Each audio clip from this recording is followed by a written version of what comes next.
Good morning. Good morning, everyone. It's good to see you all here today. So, in recent weeks, we've been discussing the Lotus Sutra, a work that has had profound influence not only within Buddhism, but actually within East Asian culture. And it's widely depicted in artworks of various sorts.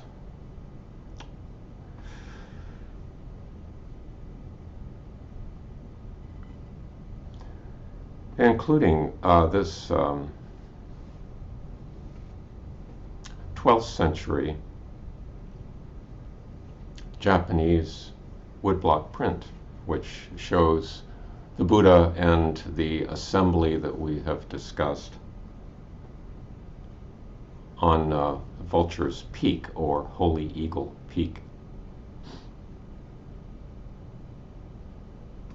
And in the Dunhuan caves, there are extensive murals and sculptures that go back to the 5th century in China. This scene depicting the parable of the plants, which we discussed earlier, a mural on the wall of the cave, and this sculpture depicting the Buddha, Shakyamuni Buddha, sitting next to Abundant Treasure Buddha in the stupa that is floating in the air, and we've discussed that. And actually, that's where we find the Buddha today, in today's chapter. Now, the chapter we're discussing today is, by many, considered a pivotal chapter in the Lotus Sutra. It's entitled, sometimes called Lifespan, or the Lifetime of the Tathagata, of the Buddha. And the background of this chapter is in part in the preceding chapter. And in the preceding chapter, there have been countless bodhisattvas arising from the earth. And the Buddha has been talking to Maitreya. And Maitreya has raised the question, has raised some actual concern about how all of these bodhisattvas were trained. And the Buddha says that he trained them, he taught them. But they're countless, and Maitreya, having a practical side, indicated that he had trouble understanding how the Buddha could do this during his 40 years of teaching. It was just too immense a task. So he asked for an explanation. Not that he was doubting the Buddha, it's just that he wanted to have an explanation. So this chapter involves the Buddha's explanation. So we find the Buddha still in this floating stupa with Abundant Treasure Buddha,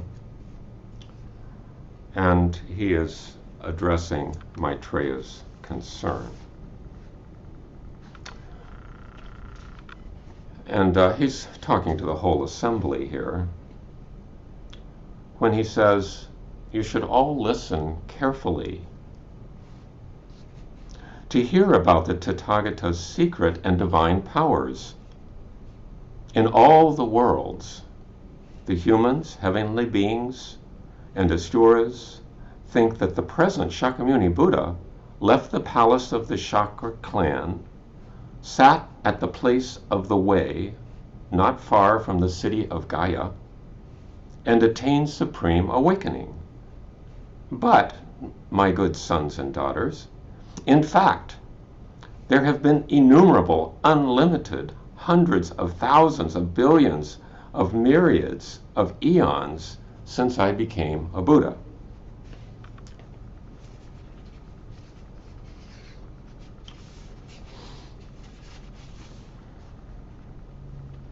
He goes on after a stretch. Good sons and daughters, the Tathagata sees that among the living there are those who prefer lesser teachings and are of little virtue and heavy with many defilements. For these people, I teach them how, as a young man, I left home and attained supreme awakening. But in reality, the time since I became a Buddha is very long, as I have said, many, many countless eons.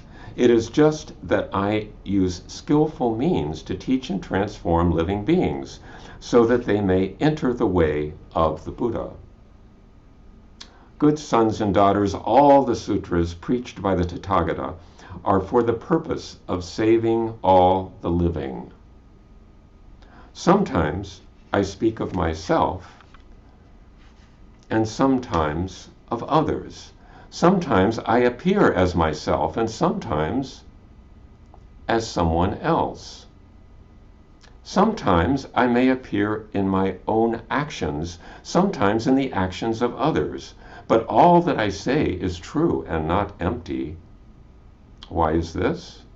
The Tathagata has insight into the character of the threefold world as it really is.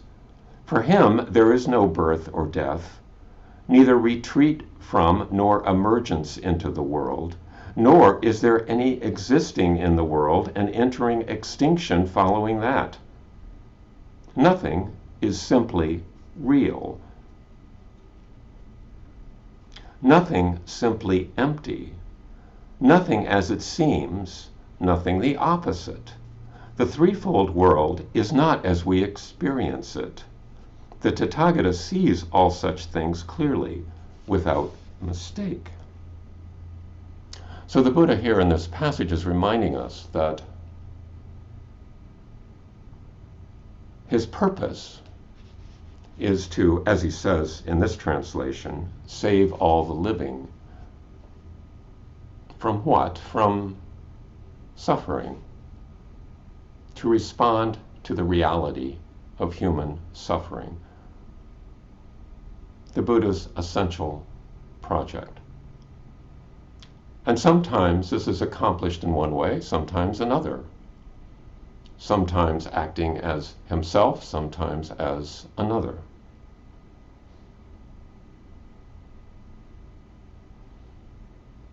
Because he sees things as being essentially ambiguous.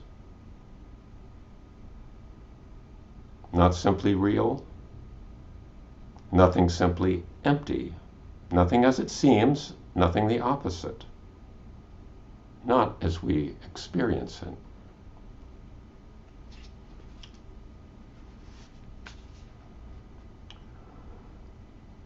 So he's going on to talk about this seeming almost eternal, and certainly countless eons of lifespan. If the Buddha lives for a long time in this world, people of little virtue will not plant roots or goodness, and those who are poor and of humble origins will become attached to the 5 desires and be caught in a net of assumptions and false views.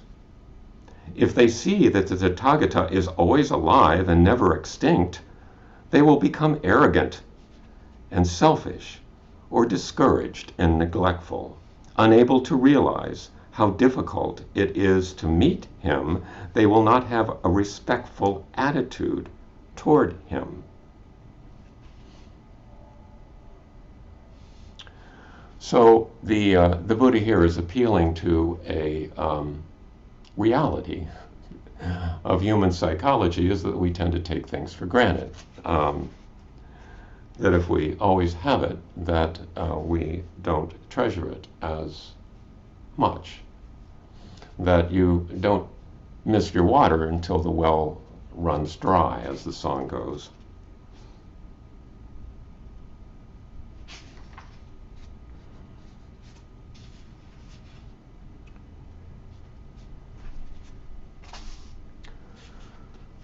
So,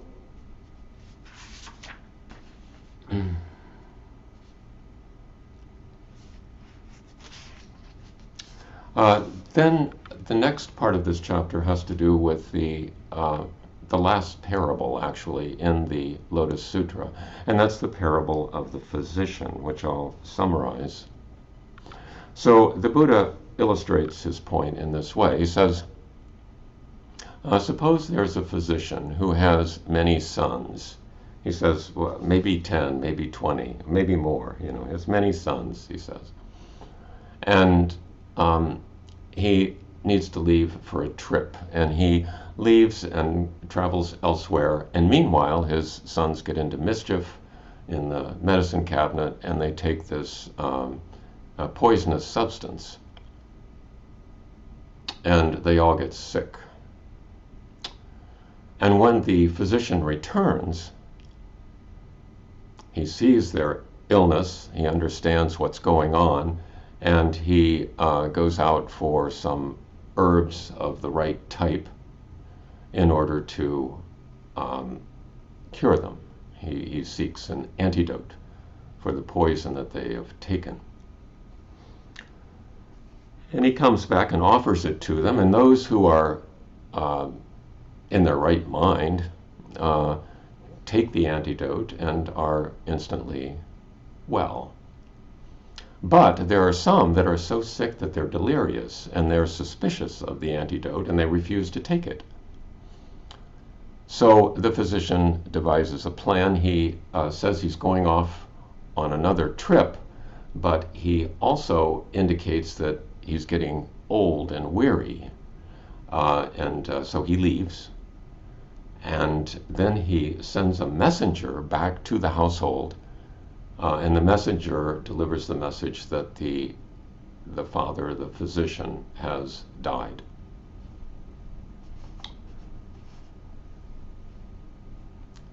But then, after an appropriate interval of time, he comes back to the household, tells them that he is still alive, and meanwhile, those sons who have been delirious with illness have come to their senses as a result of continuous grief.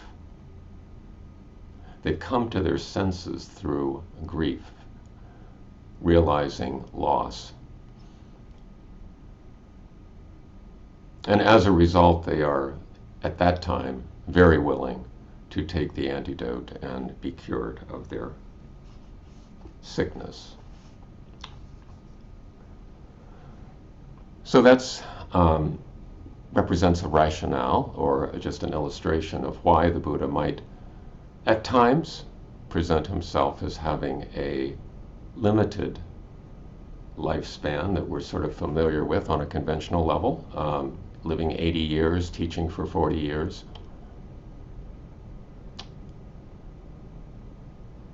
When in actuality his lifespan is much greater.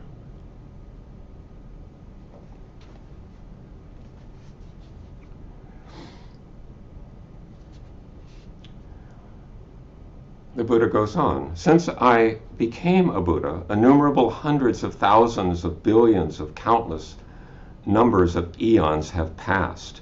For countless eons, I have taught the Dharma ceaselessly, teaching and transforming innumerable hundreds of millions of living beings, enabling them to enter the Buddha way. In order to liberate the living, as a skillful means, I appear to enter nirvana.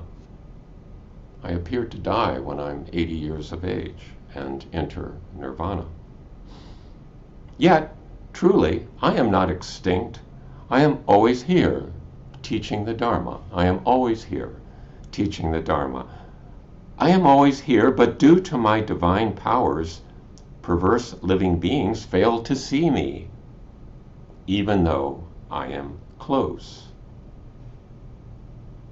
When the many see me as extinct, they make offerings to my remains everywhere. All long to see me, adore and yearn for me. And when the living have become faithful, honest, and upright and gentle, and wholeheartedly want to see the Buddha, even at the cost of their own lives, then, together with the assembly of monks, I appear on Holy Eagle Peak.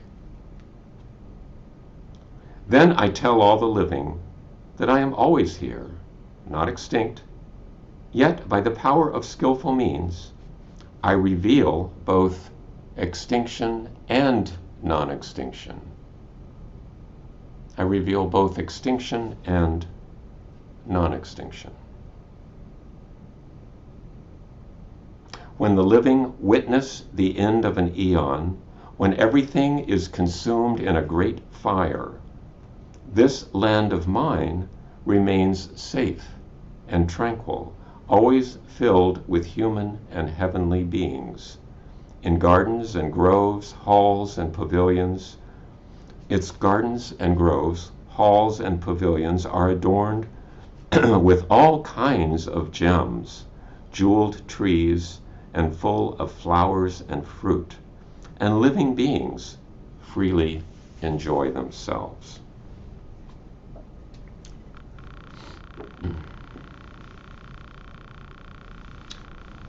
So, once again in this chapter, as in, you might remember the burning house parable, where the father entices his children out of the burning house by telling them that their favorite things are out here, come get them. The Buddha comes across as more or less a trickster, someone who uses, as it might be said, skillful means in order to accomplish an end of inevitable suffering for those he loves. But this trickster is a benign trickster, not using, as we might call it, manipulation to accomplish selfish ends,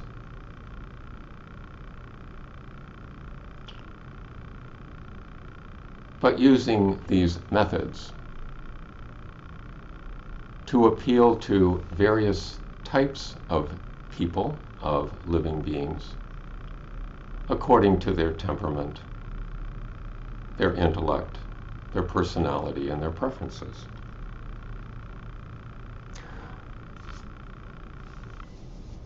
It does bring up, well, what is a lifespan? What is birth and death? Is it as we see it, as we experience it in the usual way, conventionally? What is the Buddha? Is the Buddha a historical figure who was born approximately 500 BCE, lived for 80 years and taught for 40 years, and died and was entombed?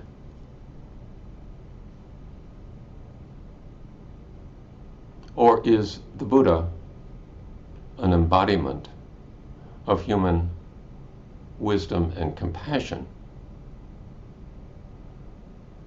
that has always been with us and is ever present, and is embodied by people now, by many people, not just this one historical figure? and not just Buddhists. Is the Buddha an embodiment of a universal wisdom and compassion?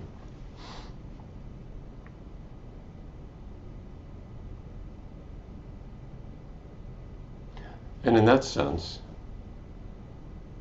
is ancient and inexhaustible, as the Dhammapada describes it.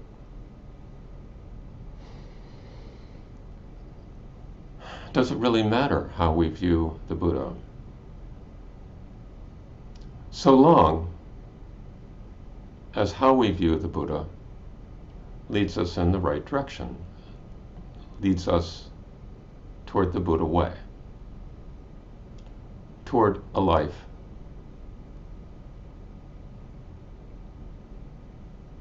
that is not filled with self-centered delusion and endless suffering, but is filled with compassion, is filled with love. These teachings, by the way, are not designed just for people in ideal settings. They arose and have been elaborated upon in settings just as frightening as those we find ourselves in now. The character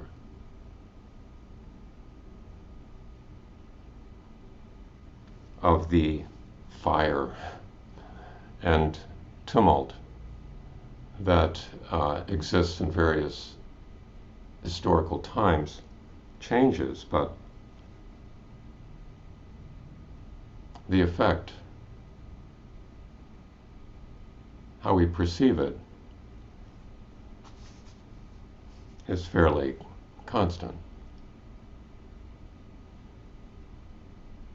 So I think I'll stop there and leave you with some of those questions. What is birth and death? What is a lifespan? What is the Buddha?